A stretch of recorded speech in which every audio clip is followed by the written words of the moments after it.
Hello, and welcome to another episode of Off the Crutch. My name is Travis Davis. Today is a very exciting episode because I recently got back from an 8-day trip in Austin, Texas. And while I was there, I had the opportunity to meet with a bunch of different disability organizations. And I thought it would be really cool to share my top 5 disability experiences on the trip. I have one of my childhood friends right in front of me. He has known me since kindergarten. We go way back, and I thought his perspective would also be valuable. Hey man, I'm excited to hear about your trip. All right. Yes, I'm excited to tell you because a lot went on. A lot happened. Kenny's been traveling with me before, so he understands that when I'm traveling with my wheelchair, it can be very difficult. There's a lot of planning that goes on, and I had to figure out how much am I going to take for 8 days because I didn't want to take multiple suitcases. So what I decided to do was pack for 4 days instead of 8 and then do laundry halfway through the trip to minimize the amount of stuff that I was taking. When we went to Denver last year to visit my brother and your sister, did anything like stick out to you when we were going on the plane or just traveling in general? You know what? Probably not as much as it should have, given, we've known each other for so long and we've done a lot together. We've, gone to school together, we've traveled together, we've done all these things. And for me, it's almost kind of normal because it's just, part of being with you. I do know for the Austin trip, you had your collapsible crutches, which you didn't have for the Denver trip a year ago.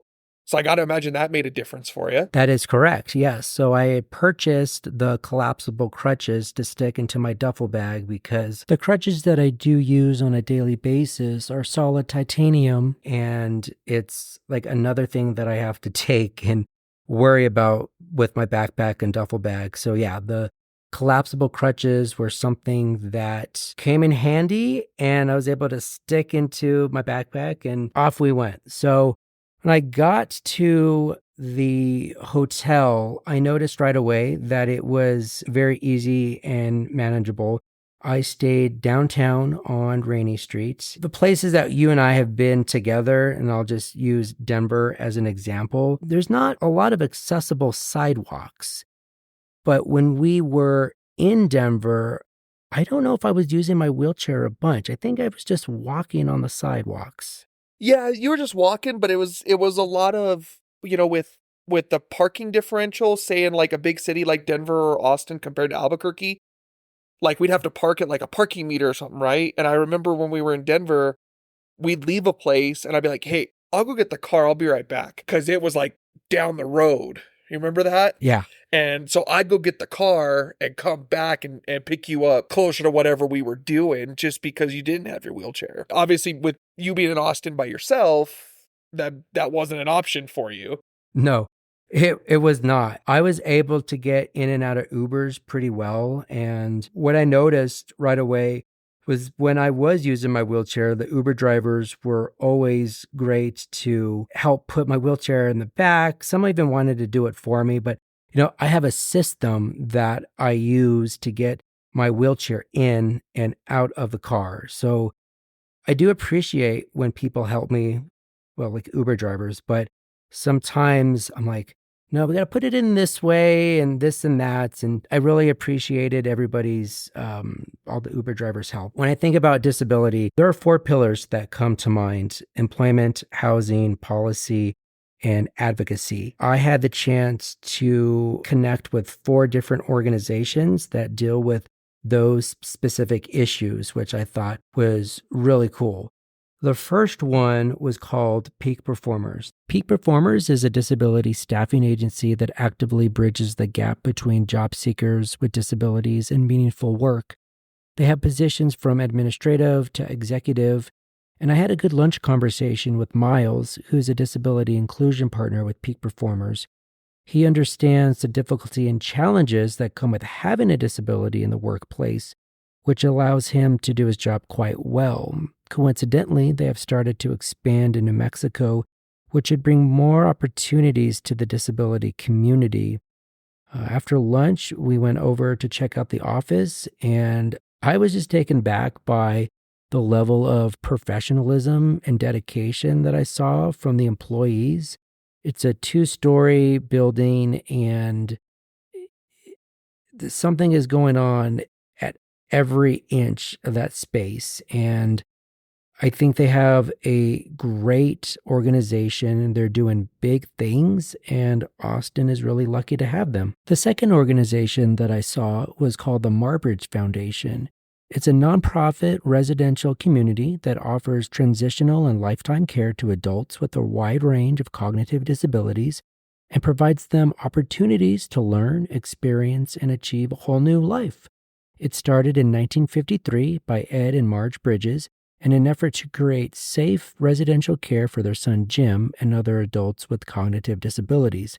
As of today, 275 adult residents live and work on the Marbridge campus, where adults with intellectual disabilities are given unparalleled opportunities to learn, experience, and achieve a whole new life. Interestingly enough, Kenny, when I had contacted their development director a couple weeks before the trip, turned out that she went to school where you went to school, Sandia High School here in Albuquerque. Right.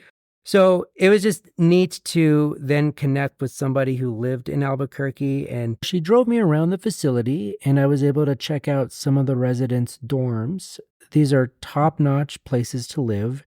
Everything I saw was nice, clean, and spacious. I really appreciate the work Marbridge puts in to make sure that the living community is hospitable to the residents. It made me think of how much more of these places we need, not just in Texas, but like all over the country, because people with developmental and intellectual disabilities who are not living with their parents deserve a place like Marbridge in which they can thrive, work, play, and be a part of a very caring community. So on that point about you making that connection and her going to Sandia, you only had a couple of Austin connections, right? You didn't go into this trip knowing a whole lot about Austin or anything like that, right?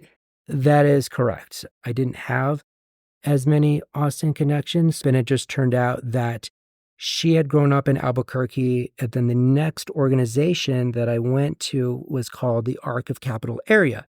Now, the Arc is a national brand that provides some of the Arc, depending on where you live, the Arc will provide guardianship programs, but this one in particular, let's see if I have it here. I freaking don't have it here. Okay. So yes, and this brings me to the next organization that I went to called the Arca Capital Area, and they play a vital role in advocacy, education, and empowering individuals with disabilities in the Austin area.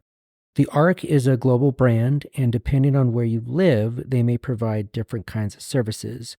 One in particular here that the ARC provides is guardianship for individuals with disabilities, intellectual disabilities specifically, or for their parents who might need extra financial support in the way where the money is managed if that individual is not capable of doing it on their own.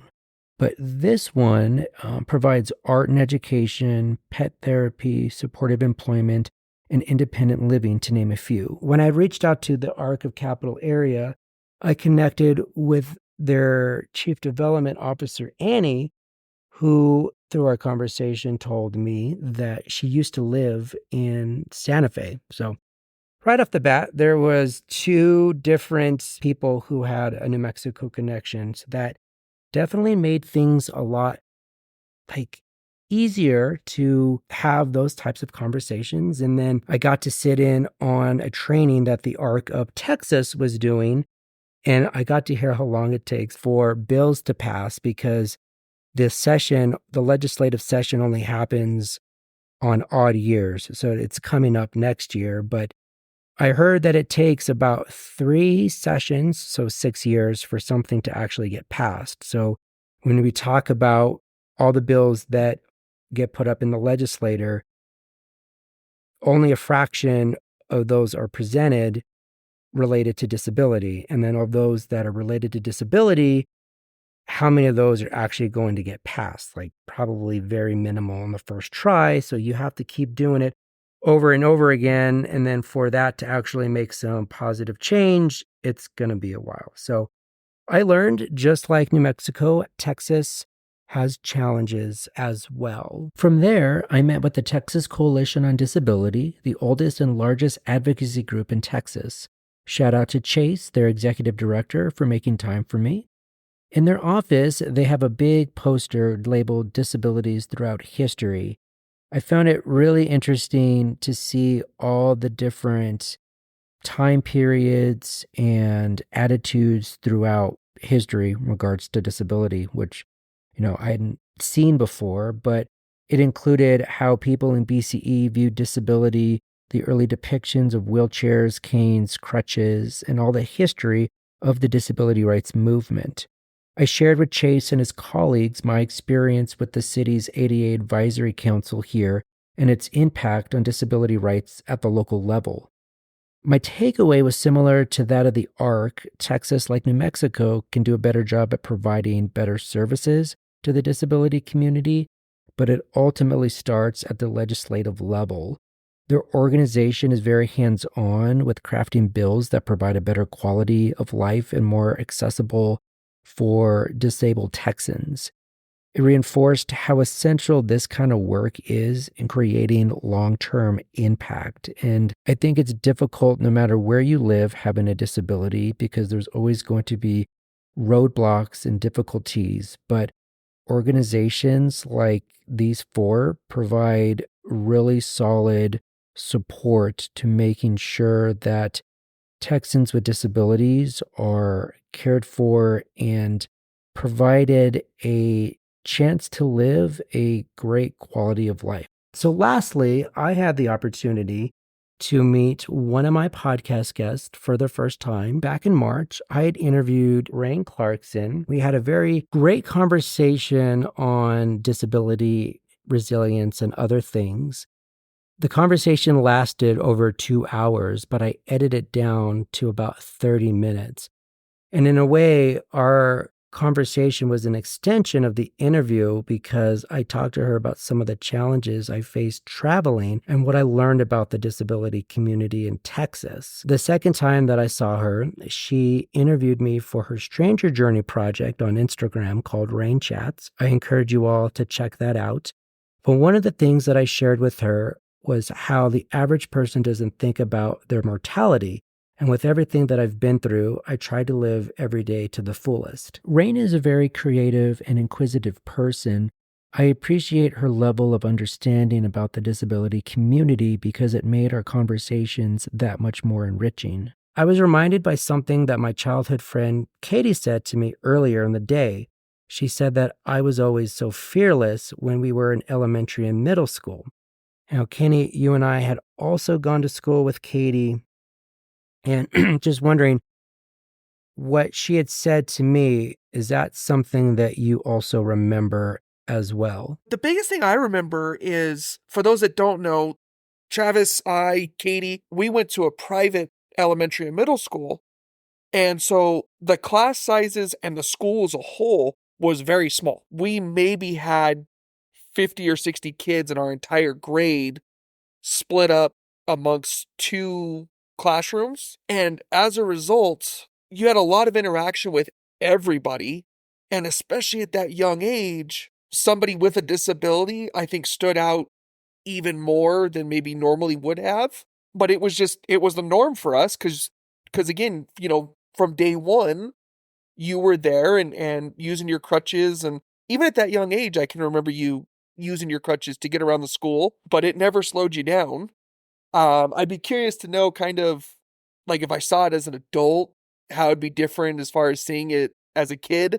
But yeah, it never slowed you down. You had no issues getting around the school. We always did everything we could to include you in everything and even like the PE classes and all that. But yeah, it didn't slow you down once. I do have fond memories even now of growing up going to the PE classes and different things. And I always had a really good support system growing up and never had any issues with bullying or just any trouble. So, Oh, they would have knocked that out of us real quick yeah, in yeah, that small school if they had heard that that was going on. that's true. Yes. Katie's comment resonated with me and it got me thinking like, am I currently doing things that are bold and courageous? I mean, sure, I just got back from an 8-day solo trip in a new city, but is there something more, something out there that would cause me to be fearless? And I don't have the answer to that right now, but if it presents itself, I'll let you know. Before I end, I want to shout out a few people who also had an impact on my trip. First, Sherry and Adina, who I met right before meeting Rain. We had a conversation that I felt was truly life changing, and it gave me a boost of confidence that carried with me over the rest of the trip. On the day that I was heading home to the airport, I was on Rainy Street, and I met a girl named Maria who was doing a pop up of her jewelry store called Modi Jewelry. So she was kind enough to have a conversation with me and identify my mission of connecting people. And so I was really happy that I had the chance to meet her, that our paths crossed, and to learn more about how it is to be an entrepreneur in Austin. And so she's kicking butt with her jewelry store, and I suggest that you follow it on, I think it's on Instagram. I don't know if she has a website. Lastly, I attended church on the third day that I was there, and I remember that the pastor's sermon was about a man who had a speech impediment who was brought to Jesus by a group of individuals for him to be healed. He was unable to communicate directly to Jesus, and they helped bridge the gap in that moment and played an important role in that man's healing. Now, Jesus had offered prayer of openness, and as I'm reflecting, it got me thinking of the openness I had with all the people I met on the trip and allowed me to listen to so many stories that I brought back home. During the service, the passage that was referenced was Mark 7:37, which says, "And they were astonished beyond measure, saying, 'He has done all things well. He even makes the deaf hear and the mute speak.'" Hearing that passage in the context of everything that I had been doing in Austin really stuck with me. In my work, we're advocating for people who in many ways have been overlooked or whose voices haven't been fully heard. And this verse felt like a powerful reminder that everyone deserves the opportunity to be seen, heard, and recognized for their unique abilities. So it made me reflect on the work we're doing as advocates to make sure that, just as in this verse, barriers to communicate and participate are broken down so that everyone can fully experience life's opportunities. What further stood out to me even more was this idea that Jesus had done all things well. It's not about fixing or healing, it's about doing everything with excellence, with care, and with a sense of completeness. That resonated with me as I thought about the organizations I met in Austin, all working together tirelessly to do all things well in their mission to support people with disabilities. So whether it's helping someone find meaningful employment, providing long-term care, or empowering individuals to speak up and advocate for themselves, the work is done with purpose and dedication. Even with my friend Rain, who does a great job of making people feel seen through her stranger journey and conversations. So after church, I was able to speak with the pastor for a little bit, and he blessed me before I left. So that was the trip. And I had a fantastic time. It was something that I definitely would do again in the future. And yeah, I appreciate you sitting here with me today, Kenny, to um, listen to the trip. And you know, I think see, like Katie, you have known me for quite some time, and I know that you're not surprised by the amount of people that I had met and connected with. Well, you always give me a hard time because just like you, born and raised in Albuquerque, so I see people that I know all the time, but your networking skills beyond Albuquerque are far and away from what I'm able to do. But traveling is stressful for anybody and everybody. And man, for you to go to a city that you had few to no connections with, kind of going blind, I know you were kind of stressing it leading up to it, but you called me on like the third or fourth day that you were out there. We talked briefly, and I could just hear in your voice how excited you were to be out there, and how much you felt like the trip was worth it, and just good on you, man, for doing that and going and experiencing it and making a full. You absolutely, your 8 days worth in Austin was 8 full days. That's for sure. I appreciate that, man. So with that, I'm going to wrap up the podcast, and thank you so much, Austin, for your hospitality. I will definitely be back at some time in the future. So until next time, thank you so much for listening as always, and I will catch you on the next episode. Thank you for tuning in to today's show. Follow me on social media at Off the Crutch, or email me at offthecrutch@gmail.com. I would love to hear your comments, questions, or if you want to be on my podcast. Until next time, everybody, take care.